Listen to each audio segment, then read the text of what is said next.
em Ezequiel, capítulo 37.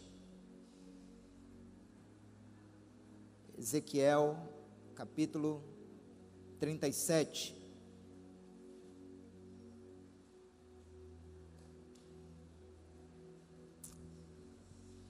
Procurei dar um tema para esta mensagem, dizendo: liberte-se do vitimismo. E eu consegui ver, enxergar claramente essa realidade. Em cima desse texto, nós vamos ler do versículo de 1 a 4. Quantos acharam Ezequiel 37? Dê um sinalzinho. Quem não achou, persevere, que você vai achar. A palavra do Senhor diz assim: veio sobre mim a mão do Senhor, e ele me levou pelo Espírito do Senhor e me deixou no meio de um vale que estava cheio de ossos. E me fez andar ao redor deles. Eram muito numerosos na superfície do vale e estavam sequíssimos. Então me perguntou: filho do homem, acaso poderão reviver esses ossos?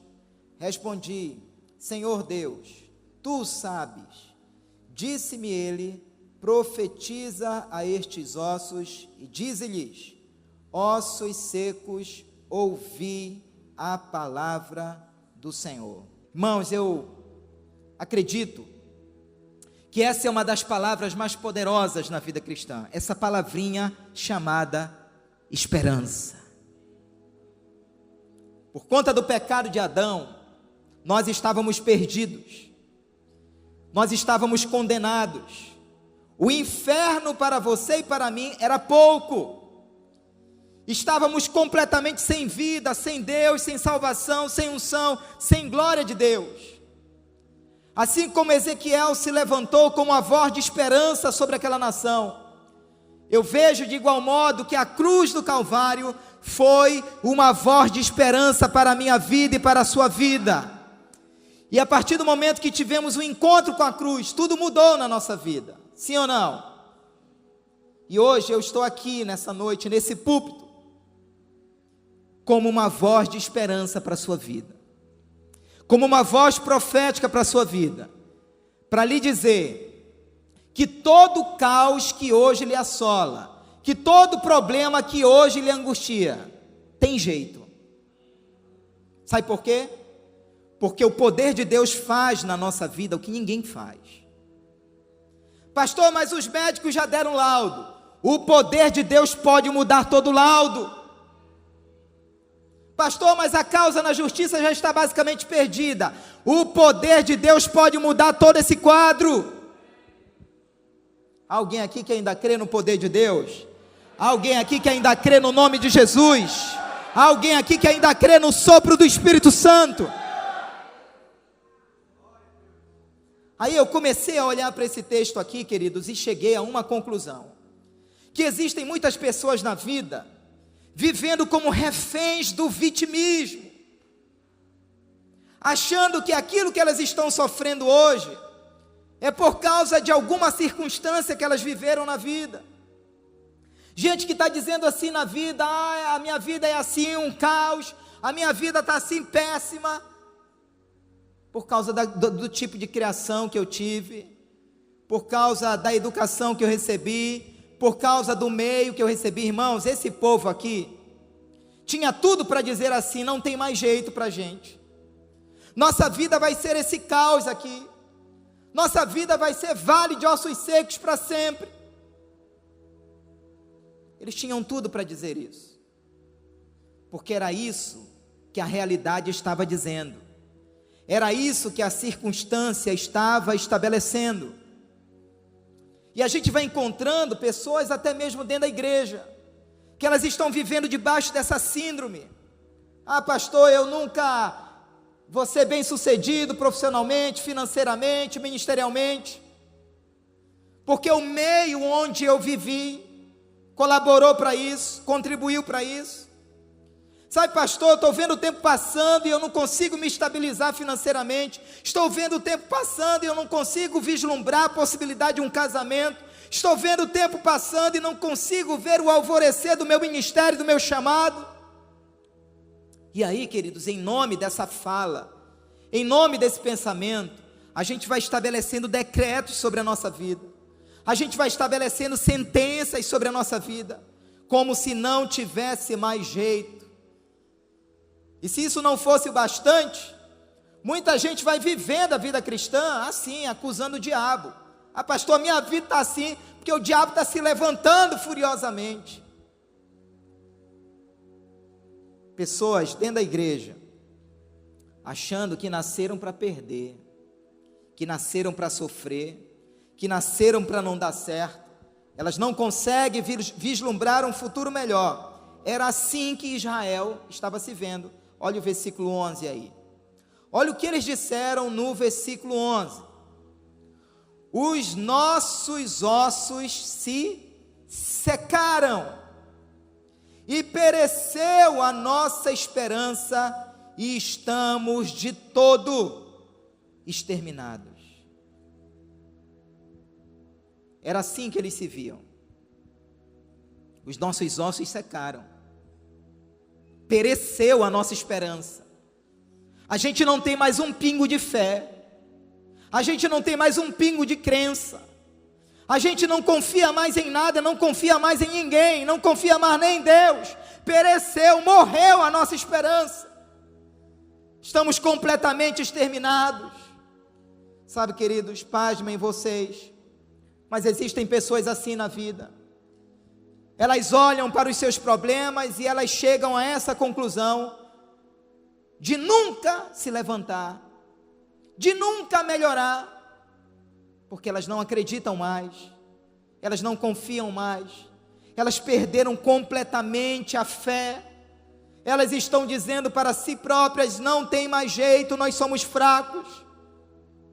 É como se aqueles ossos pudessem falar e dizer: a gente está seco, não tem carne, não tem tendão, não tem pele, não tem vida, não tem espírito. E tem muita gente assim. Ah, se eu tivesse dinheiro, ah, se eu tivesse uma graduação, ah, se eu tivesse um peixe ali naquela repartição, ah, se eu tivesse feito vestibular, se eu tivesse prestado um concurso,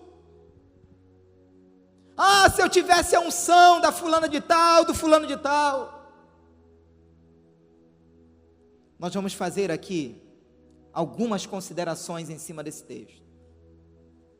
E eu peço que o Espírito Santo torne essas considerações como um instrumento de libertação para a sua vida, a começar no seu entendimento. Diga amém. Primeira consideração, diga comigo: liberte-se dos conceitos errados. Olha o versículo 1 e versículo 2. Veio sobre mim a mão do Senhor, e Ele me levou pelo Espírito do Senhor, e me deixou aonde, queridos? No meio de um vale, que estava cheio de ossos, e me fez andar ao redor deles. Eram muito numerosos na superfície do vale, e estavam sequíssimos. Irmãos, eu fico imaginando alguns crentes exatamente sendo colocados no meio desse vale, como Ezequiel foi colocado. A Bíblia diz que Ezequiel começou a rodear aqueles ossos, começou a rodear. E eu fico imaginando alguns crentes nesse cenário, como que dizendo: e aí, Senhor? E aí, Senhor? O que vai acontecer? Estou rodando e nada. E não é de admirar o número de crentes que historicamente já frequentam igrejas e hoje estão dizendo exatamente assim: pastor, eu não perco um culto na igreja e minha vida não muda. Escute algo, amados. Esse é o primeiro conceito errado que precisa ser destruído na nossa mente. Milhares e milhares de cristãos estão vivendo um modelo de vida cristã, achando que alguma coisa tem que acontecer quando elas vêm para o culto. Está errado. Você precisa se libertar disso. Milhares e milhares de cristãos estão vivendo esse modelo de vida cristã. Elas vão para o culto esperando algo acontecer. Elas vão para um retiro esperando algo acontecer. Depois eu vou falar do chama, porque não vai ter esse ano. Elas vão para um congresso esperando algo acontecer. Elas vão para um discipulado esperando algo acontecer. Elas vão para uma célula esperando algo acontecer. Elas vão para um atendimento pastoral esperando algo acontecer. Irmãos, isso está errado. Sabe por quê? O que tinha que acontecer da parte de Deus para a minha vida e para a sua vida, já aconteceu há 2000 anos na cruz do Calvário. Em Cristo você é livre, em Cristo você é curado, em Cristo você é liberto, em Cristo há poder de Deus sobre você. Aleluia! Se isso não mudar aqui, querido, você vai continuar vivendo esse marasmo de vida cristã, achando que quando vem ao culto algo tem que acontecer, e quando não acontece, é porque o pastor no seu entendimento não estava ungido, é que o louvor no seu entendimento não estava ungido. Quem não estava ungido é você, porque você ainda não entendeu que você é o culto.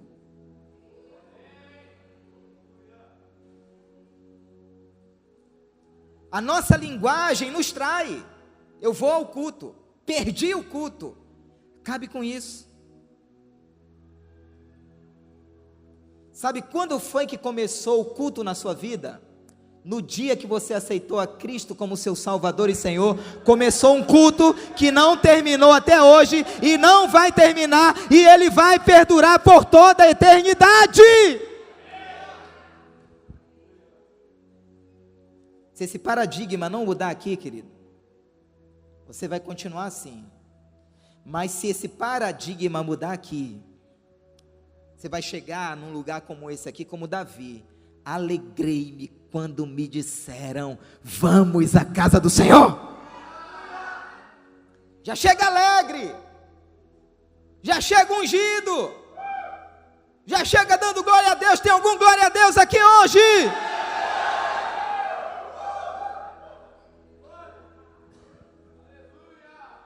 Você é o culto, querido. Você não é fiscal de culto para ficar olhando, para ficar observando, para ficar criticando, para ficar analisando. Você vem para cá para celebrar aquele que vive e reina para sempre. É assim. É assim. Está consumado. Está consumado. Não tem mais nada para Deus fazer, Ele já fez. Desfrute. Desfrute. Acho que seria legal uma igreja assim, igreja evangélica desfrute. Porque é isso, cara. Tem mais nada, está consumado. É um banquete, a graça de Deus é um banquete de Deus diante de mim e de você. Vou lhe dizer algo que precisa ser libertador no seu entendimento. Escute algo. Por mais que eu seja um pai maravilhoso para as minhas filhas, por mais que eu seja um marido maravilhoso para a pastora Andresa, por mais que alguém seja um pastorzão para a igreja, um discipulador maravilhoso para os discípulos, ainda assim, eu como um pai maravilhoso, não serei suficiente para as minhas filhas, não serei. Ainda que um pastor seja maravilhoso, ele não será suficiente para a igreja. Ainda que um discipulador seja maravilhoso, ele não será suficiente para os discípulos.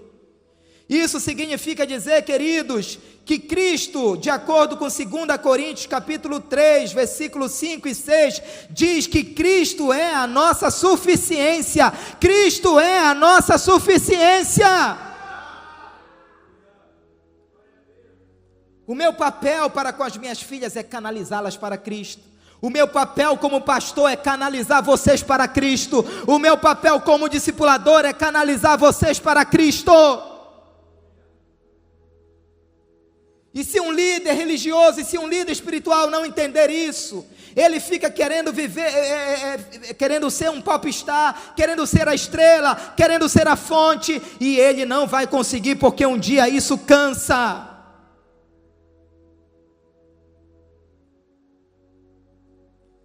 Líderes que estão sendo elogiados pelas ovelhas, um dia que eles deixarem de ser aquilo que elas desejam que ele seja, e ele não vai conseguir nunca ser tudo aquilo que uma ovelha deseja, ele para de elogiar, ele para de incentivar.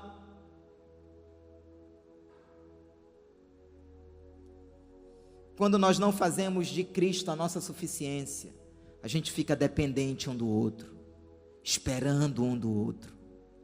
Agora imagine cada cristão vivendo nessa perspectiva de que Cristo é a nossa suficiência. Tudo que eu preciso eu encontro nele, ele é a minha fonte.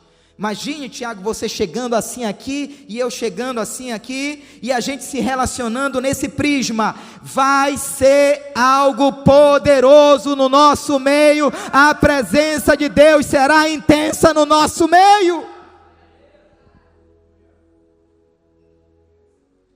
Mas na maioria das vezes, a gente chega nos nossos relacionamentos cheios de mazelas, cheios de carências, cheios de desistências, e queremos que o outro resolva.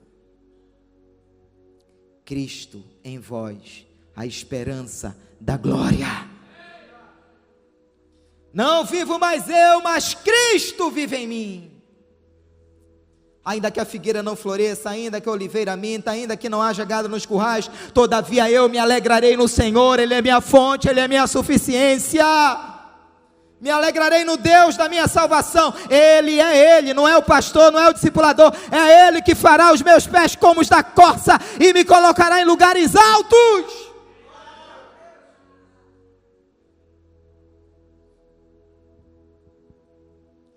A suficiência de Jesus torna a nossa vida cristã irradiante. Não é o culto, não é o congresso, não é o discipulado, não é a célula, não é o chama jovem, não é o retiro, não é o treinamento, não é um encontro, é Cristo. É Cristo. É Cristo. É Cristo. Ninguém segura um crente cheio de Cristo. Ninguém segura uma igreja cheia de Cristo.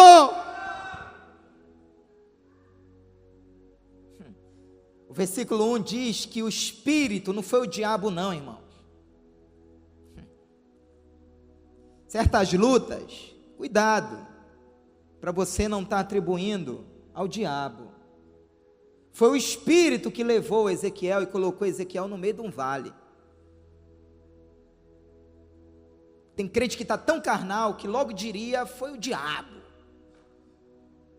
é o inferno. Nem sempre o Espírito nos coloca em oásis, viu?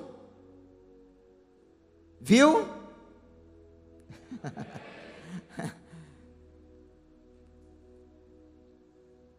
Das primeiras manifestações do Espírito na vida de Jesus foi levando, ele sai para onde?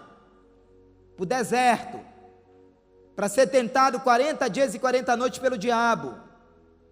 Quantos gostariam de um retiro espiritual desse de 40 dias, sendo tentado pelo diabo num deserto, sem comer e sem beber?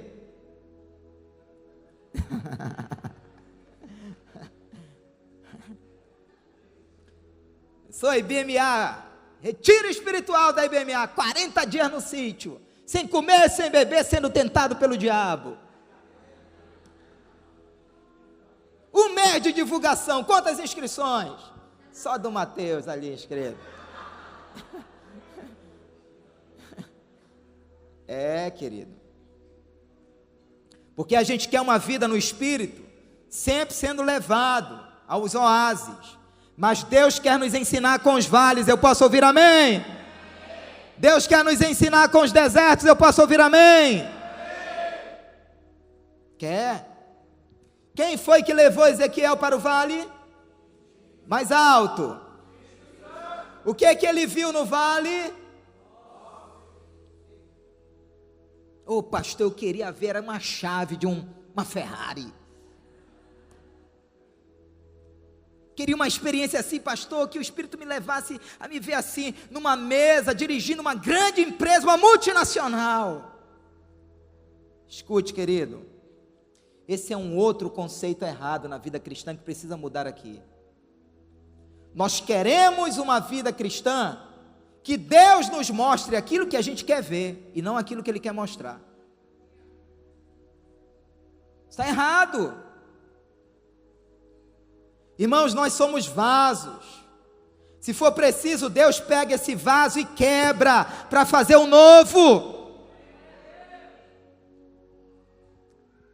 Isso é um conceito errado. Queremos uma vida cristã conforme a nossa visão, conforme a nossa maneira de enxergar, conforme uma vida cristã do nosso jeito, da nossa forma, da nossa maneira. Mas Deus não trabalha assim. É do jeito que Ele quer e não do jeito que você quer. O que é lindo aqui é que Deus não mascara situações. Ezequiel, deixa eu tampar teu olho. Ezequiel, meu filho, eu não quero que tu veja isso, não. Deus trabalha com as nossas realidades. Diga para o seu irmão, Deus trabalha com as nossas realidades. Deus trabalha com as nossas realidades. E sabe o que eu percebo, queridos? É que muitas vezes nós não estamos prontos para encarar as nossas realidades. Tem gente que ainda não se deu conta do quanto é soberbo. Tem gente que ainda não se deu conta do quanto é orgulhoso. Tem gente que ainda não se deu conta do quanto é mentiroso. Tem gente que ainda não se deu conta do quanto é prostituto. Ah, meu amorzinho, mas a gente vai casar. É prostituição o nome desse sexo que está acontecendo antes do casamento. Tome vergonha, irmã. Tome vergonha, irmão. Santidade ao Senhor precisa ser o grito da sua alma. Muitas vezes nós não estamos prontos para encarar a podridão das nossas realidades. E queridos, enquanto o adultério não for visto como adultério, a gente vai continuar no caos. Enquanto a mentira não for vista como mentira, nós vamos continuar no caos. Enquanto a prostituição não for vista como prostituição, nós continuaremos no caos. Era necessário que Ezequiel soubesse que aqueles ossos estavam sequíssimos, para que ele chegasse à conclusão de que se houvesse alguma mudança ali, a mudança seria por causa do Senhor e não por causa de Ezequiel. É necessário que a gente enxergue aquilo que Deus está querendo mostrar. Sabe, queridos, tem muita gente, e dentro da igreja, muita gente mergulhada numa visão tão negativa de si mesmo. São pessoas que perderam a esperança, perderam a fé, elas não conseguem ver possibilidade de restauração, de renovação, de transformação. Elas estão dizendo para si mesmas, não tem mais solução. Mas eu estou aqui para dizer que o Deus que mudou a sorte de Israel, esse Deus não mudou, Ele continua sendo o mesmo de ontem, de hoje e o será eternamente. Não há uma causa aqui no nosso meio que Deus não possa mudar. Há poder no nome de Jesus. Há poder no nome de Jesus. Há poder no nome de Jesus. Sabe, queridos, é muito comum nos momentos dos vales da vida, no momento da nossa dor, dos desertos, Satanás se levantar para dizer, cadê o teu Deus? Quantos já enfrentaram esse tipo de guerra, de batalha? É assim. São verdadeiras afrontas. No dia do meu aniversário, 6:30 da manhã, preparando-me para dar banho na minha filha, colocá-la no banho e arrumá-la para a escola, eu fui acometido de uma dor, que, meus irmãos, eu não desejo isso para o pior inimigo. Eu nunca tinha sentido esse tipo de dor na minha vida. e fui levado às pressas para o hospital, quase que carregado, e foi uma luta tremenda, até que foi diagnosticado uma pedra, um cálculo renal, e estava numa região da uretra que só a cirurgia para retirá-la dali. E é um momento, queridos, que Satanás, é um prato cheio para Satanás se levantar. Cadê o teu Deus? Cadê o teu Deus? Pastor Marcelo, onde estava Deus nessa hora? Deus nessa hora estava mandando no momento certo o pastor Léo para me ajudar, para me carregar e para me levar no hospital. Deus nesse momento estava usando aquele médico que me diagnosticou e que identificou de pronto o que poderia ser. Deus nesse momento estava providenciando pessoas para levar minha filha na escola e trazê-la da escola. Deus nesse momento estava me livrando de usar, quem sabe, até uma bolsa. Deus nesse momento estava me usando mesmo no meio da dor naquele hospital para poder testemunhar do amor de Deus para 2 pessoas ali dentro. Deus nesse momento estava me fazendo perceber que Ele é tão presente na minha vida. O maqueiro estava na porta da enfermaria onde eu estava, do apartamento onde eu estava, vim lhe buscar. Eu entro no banheiro já para vestir a roupa cirúrgica, a equipe toda lá já aguardando, anestesia, e aí me deu vontade de urinar, e naquela urina sai a pedra. Peguei a pedra e cantei: remove a minha pedra. Peguei a pedra, fui lá com o maqueiro e disse: olha, chama o médico aqui, porque eu não vou mais operar. Aí ele foi, chamou, o médico viu, e a tomografia já havia acusado que era só uma pedra mesmo. Ele disse para mim: olha, está cancelada a cirurgia, se arrume, vá para sua casa, levante e ande, né? E a enfermeira ao lado do médico balançou a cabeça e disse: eu nunca vi isso acontecer. Mas são coisas que Deus faz. E o que é curioso é que 1 semana atrás eu havia aconselhado um casal e havia liberado a seguinte frase para esse casal: muitas vezes Deus nos permite passar por certos vales só para que nós tenhamos a certeza de que Ele está conosco. Essa é a certeza que você nunca pode perder no seu coração. E era o que estava acontecendo com Israel. Pereceu a nossa esperança. Estamos de todo exterminados. Não há mais jeito para nós, queridos. Eu quero te dizer, e falo isso profeticamente sobre a sua vida, no nome de Jesus: quem tem a última palavra sobre a sua vida não é o médico, não é a medicina, não é o diabo, não são os demônios. Quem tem a última palavra sobre a sua vida é o Espírito Santo de Deus.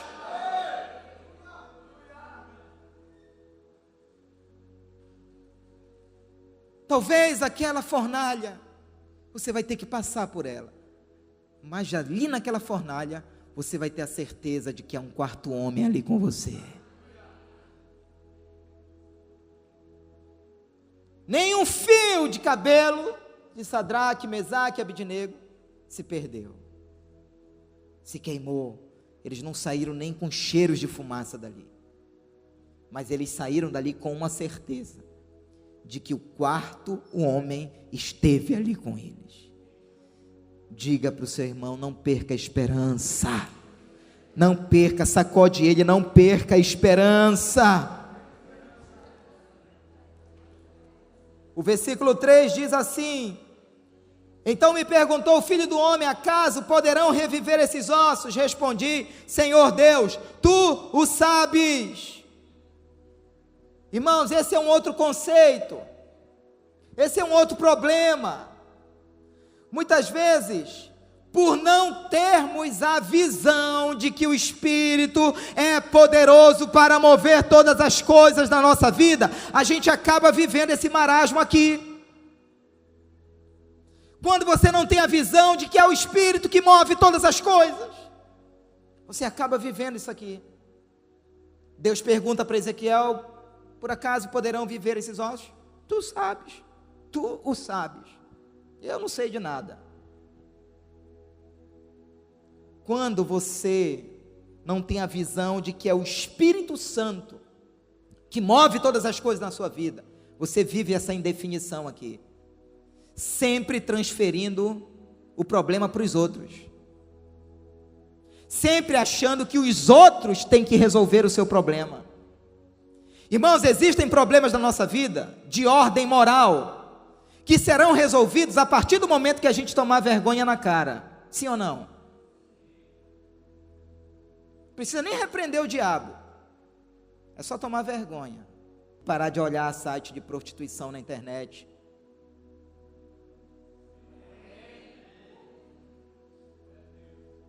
Aí a gente fica: ai meu Deus, me ajuda de novo.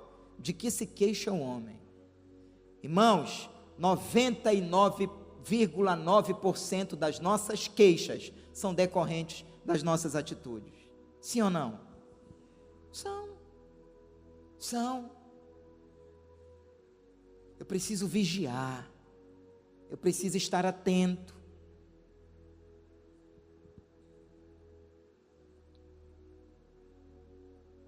Minha filha, quando caiu a primeira vez da bicicleta, ninguém empurrou, não teve nenhuma lombada, não teve nenhum carro.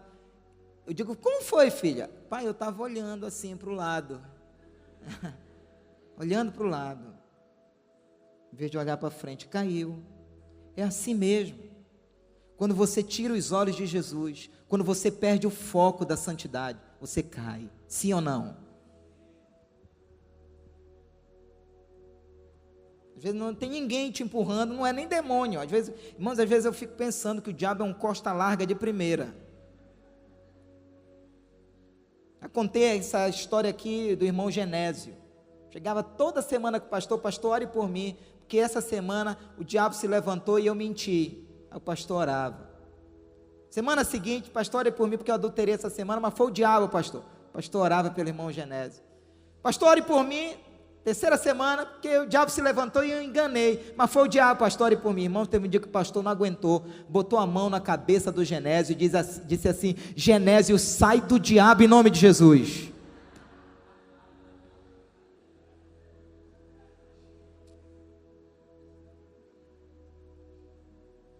Aí a gente vai vivendo assim, achando que os outros é que tem que fazer. Não, os outros que tem que resolver o meu problema. Sou vítima. Sou tão vítima que eu oro, Deus nem responde. Eu sou vítima. Achando que os outros têm que decidir, que os outros têm que solucionar. Irmãos, eu sei de marmanjões que até hoje fico dependendo do pai e da mãe para resolver os problemas. Marmanjo barbado.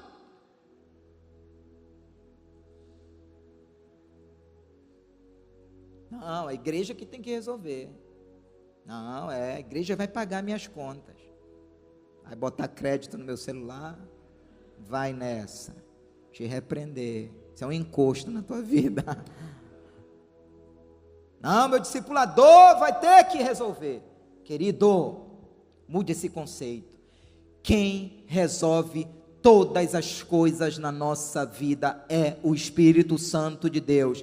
Por certo, Ele vai usar o teu pai, vai usar a tua mãe, vai usar o teu pastor, vai usar o teu discipulador, vai usar aquele irmão, mas quem é o autor e solucionador de todo o caos na nossa vida, o solucionador de todo o caos da nossa vida é o Espírito Santo de Deus. É Ele que traz a pele, é Ele que traz a carne, é Ele que traz o tendão, é Ele que traz o nervo, é Ele que resolve a crise do teu casamento, é Ele que resolve o teu problema financeiro, é Ele!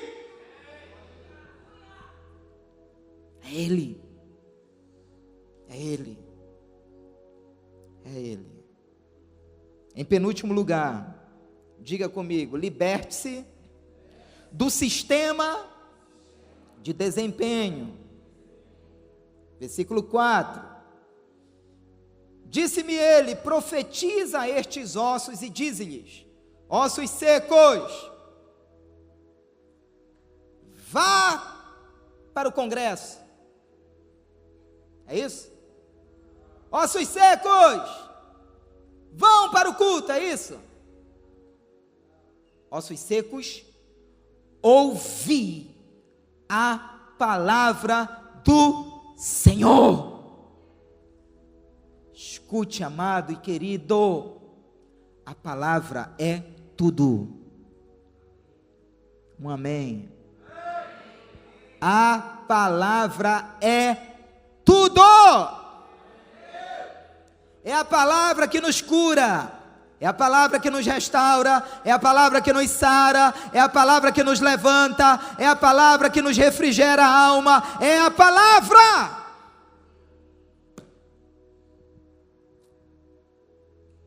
É a palavra. É a palavra.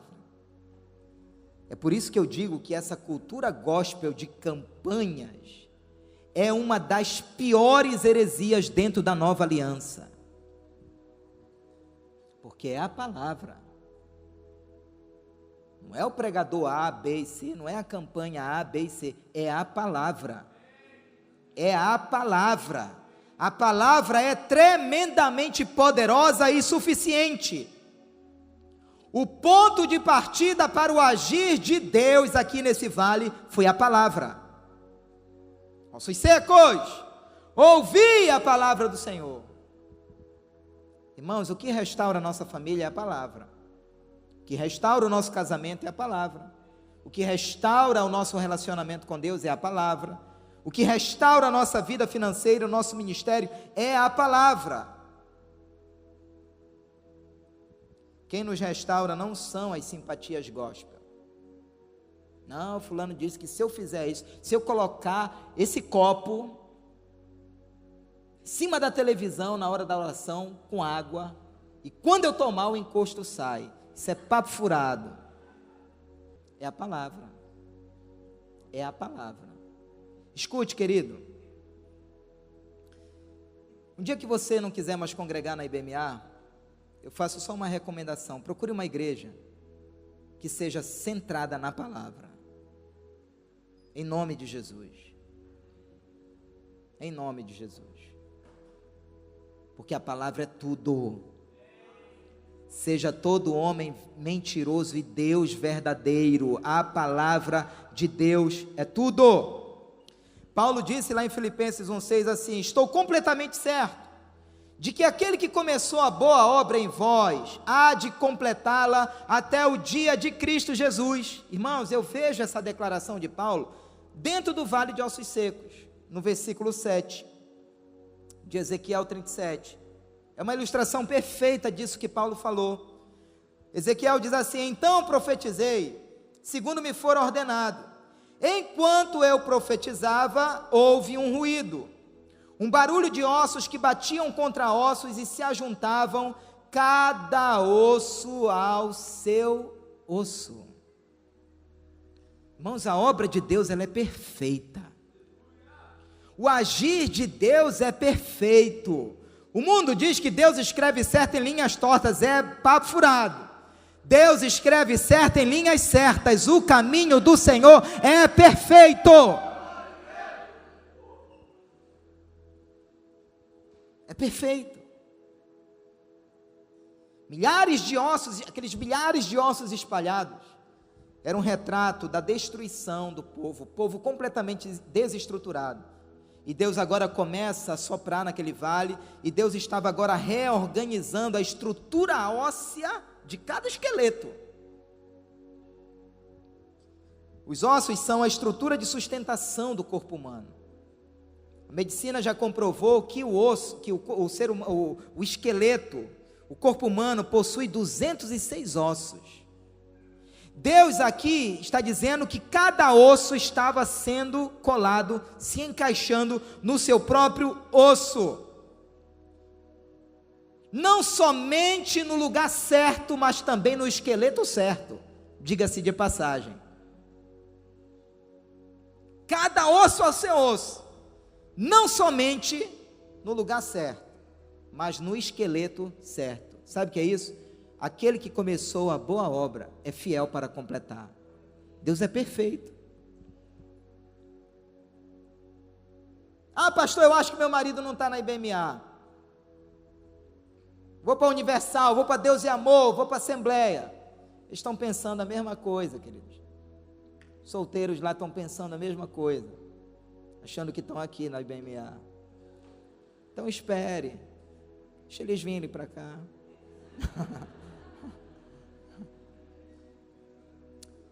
Querido, o agir de Deus é perfeito. Deus, quando quer, até exporta, né, Tiago? O agir de Deus é perfeito. Fui líder de adolescentes da pastora Andresa. Líder de jovens, líder de jovem dela. Quando ela nem imaginava ficar afim de mim. Entendeu? Olha como Deus faz. Onde que eu imaginei? O irmão tentou tirar minhas forças, dizendo, pastor, é muita areia para o seu caminhão. Eu disse, eu levo de 2 vezes, mas eu creio. Então, querido, não tem tempo ruim para quem está esperando em Deus. A maioria de nós é vencido pela ansiedade. A maioria, Deus não age onde tem ansiedade. Descanse. Não perca a fé, não perca a fé. Olha só, queridos, quando Deus, sempre que Deus promove um conserto, Ele nos leva de volta à estrutura que foi comprometida. Olha como isso é tremendo. Sempre que Deus promove um conserto na nossa vida, Ele nos leva de volta à estrutura que foi comprometida. Deus poderia aqui dizer assim, Ezequiel, esquece esses ossos, eu vou criar tudo novo. Poderia ou não poderia? Mas Ele não fez isso. Pegou a estrutura óssea daqueles esqueletos para mover conserto. Não é à toa que a Bíblia diz lá em Apocalipse, lembra-te, pois, de onde caístes. Olha Deus nos levando de volta para a estrutura que foi comprometida. Levanta-te, arrepende-te e volta ao teu primeiro amor. Talvez eu esteja falando com pessoas aqui, tua vida está um caos, você não sente a presença de Deus, sua vida cristã é fria, medíocre, carnal, porque algumas estruturas espirituais foram comprometidas na sua vida. Talvez uma delas tenha sido a perda do temor a Deus. Você perdeu o temor a Deus. Você não respeita mais as coisas de Deus. Você perdeu a paixão pela palavra. Não existe leitura bíblica na sua vida, não existe meditação, não existe vida de oração na sua vida. Aí você quer o quê, querido? Aí você quer o quê? Poder de Deus vivendo assim? Sempre que Deus promove um conserto na nossa vida, Ele nos leva às estruturas antigas. O versículo 14 diz, porém em vós o meu espírito e vivereis, e vos estabelecerei na vossa própria terra, então sabereis que eu, o Senhor, disse isto e o fiz, diz o Senhor. Irmãos, olha que coisa linda. E vós sabereis que eu disse e que eu fiz. Olha que coisa linda, o que Deus estava fazendo aqui era um ato exclusivo dele. Judeu nenhum poderia ter algum tipo de mérito nessa obra aqui. Nenhum judeu poderia trazer reconhecimento para si. Ah, não, eu que fiz isso aí. Eu que ajeitei esses ossos aí. Ninguém teria crédito nenhum. Sabe como é o nome disso? Graça. Diga comigo, graça. Está aqui Deus dizendo, ó. E vós sabereis que eu disse isso e que eu fiz isso. O nome disso aqui, queridos, é graça de Deus. Tudo provém de Deus.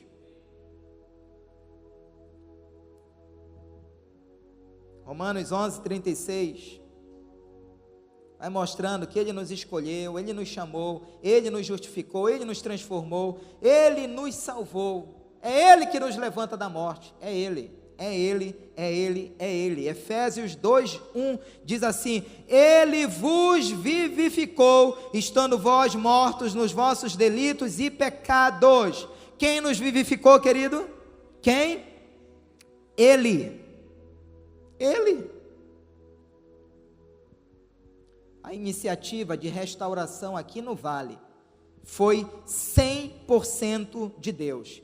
Quem foi que colocou Ezequiel no meio do vale? Quem foi que fez ele andar no meio do vale? Quem foi que perguntou, poderão reviver esses ossos? Quem foi que fez essa pergunta? Foi Deus, diga Deus. Quem foi que mandou Ezequiel profetizar? Quem foi que abriu aquelas sepulturas? Quem foi que fez aquele vale de ossos se transformar num exército? Deus. Deus fez tudo. Quem te salvou? Quem te libertou? Quem te sarou? Ele levou sobre si todas as nossas dores, nossas enfermidades. Pelas suas pisaduras fomos sarados.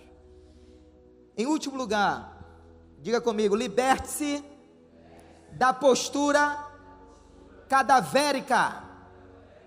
Pastor, nunca ouvi essa palavra. Ela existe, cadavérica, de cadáver. Está aqui, versículo 9 e 10.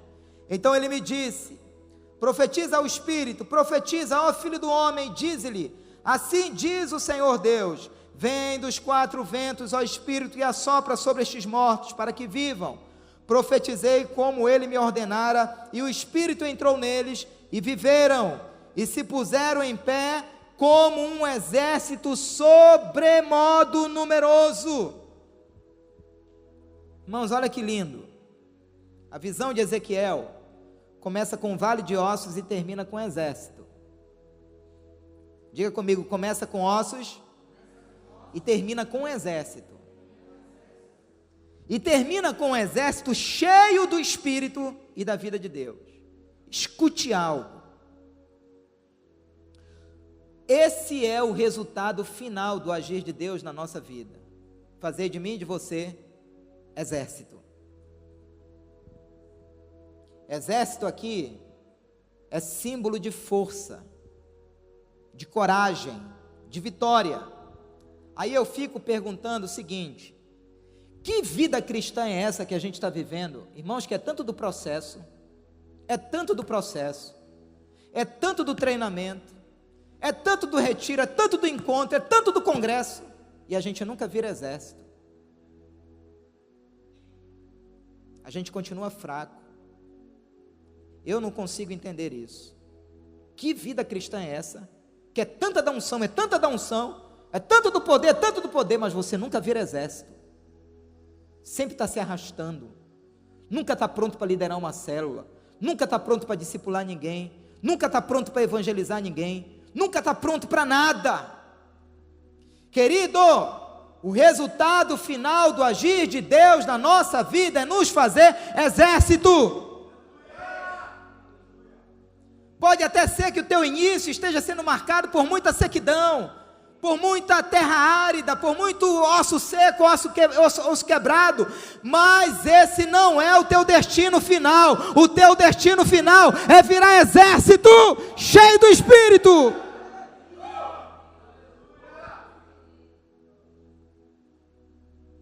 Um agir de Deus que não finaliza te fazendo de você um soldado. Irmãos, isso aí está muito estranho. Não posso chamar isso de agir de Deus, porque o agir de Deus é exatamente assim. Quebrado muitas vezes, sim, acontece. Abatido muitas vezes, sim, acontece. Mas o agir de Deus será maior do que tudo isso, do que todo esse abatimento, do que toda essa tristeza, do que toda essa angústia. Acho muito 10 quando Josué disse: eu e a minha casa serviremos ao Senhor. Sabe o que eu aprendo com essa declaração de Josué? Que o casamento não pode ser um fim em si mesmo. Crente muitas vezes quando se casa, se acomoda. Vem o filho, se acomoda.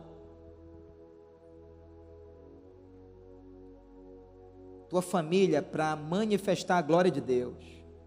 Teu casamento é para manifestar a glória de Deus. Teus filhos é para manifestar a glória de Deus.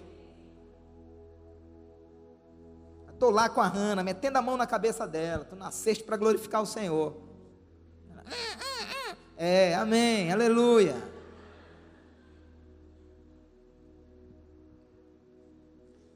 Deus age em nossa sequidão para nos fazer ser exército. Eu pergunto, como é que vai terminar a tua vida cristã, meu irmão? Ei, cara, tu está ficando velho. Irmã, com todo carinho, você está envelhecendo. Como é que vai terminar essa vida cristã?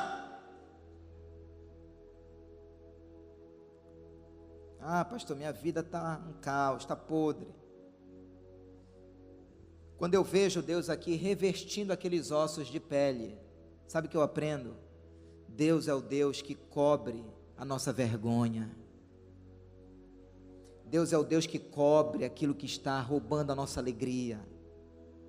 É um Deus de restauração. E para terminar, versículo 12 e 13.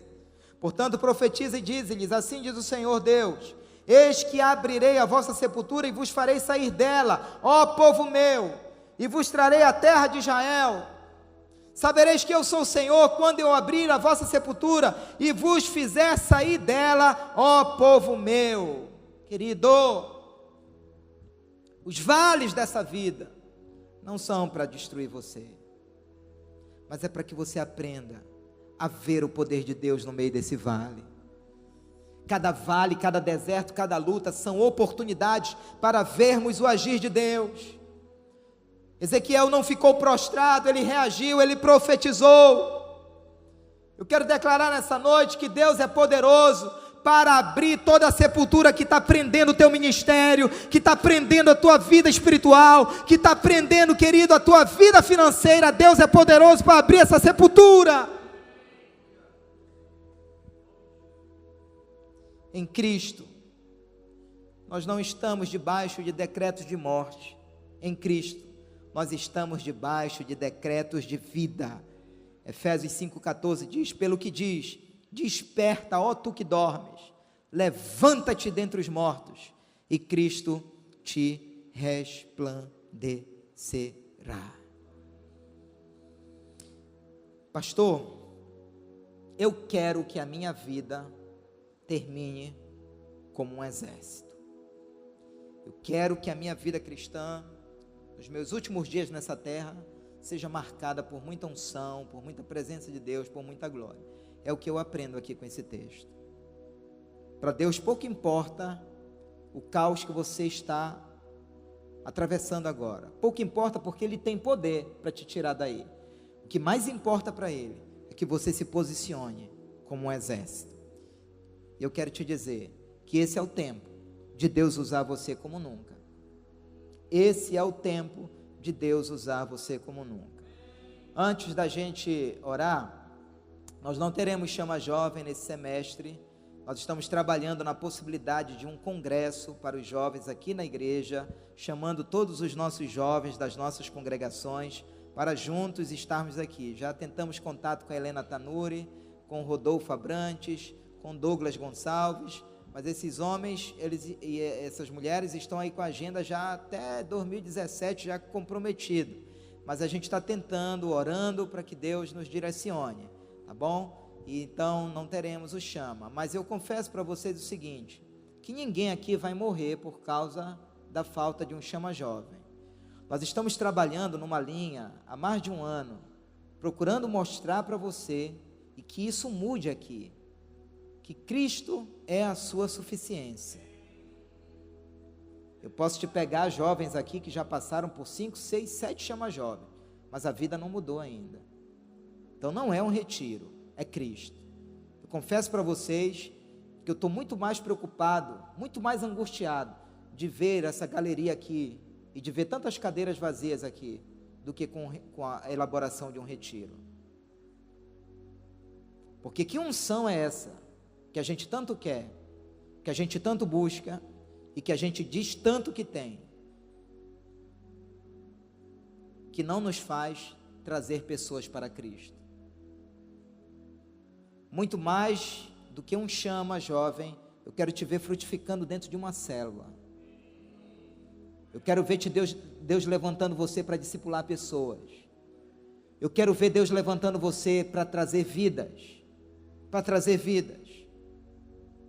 Como possivelmente é a de um empresário que estará aqui amanhã em um dos nossos cultos, fazendo uma compra no estabelecimento dele, agora na sexta-feira. Conversa vai, conversa vem, ele começa a abrir o coração, casamento completamente destruído. Verdadeiras oportunidades que Deus nos dá e que às vezes a gente não percebe. Deus quer usar você. Diga isso para 3 pessoas: Deus quer usar você. Quer usar você como um exército, quer usar você como boca de Deus. Então, sobre Chama Jovem, queridos, eu não quero fazer nada fora da direção de Deus. Chama Jovem é um retiro que nasceu debaixo da direção de Deus. Então eu não quero fazer desse retiro um modismo. Tem que ter nada, que tem que ter Bíblia na tua cabeça, que tem que ter comunhão na tua vida, que tem que ter a obediência da palavra na sua vida. O que tem que ter é que você tem que andar cheio do Espírito todos os dias da sua vida. Isso não pode faltar. Pode aplaudir ao Senhor e liberar um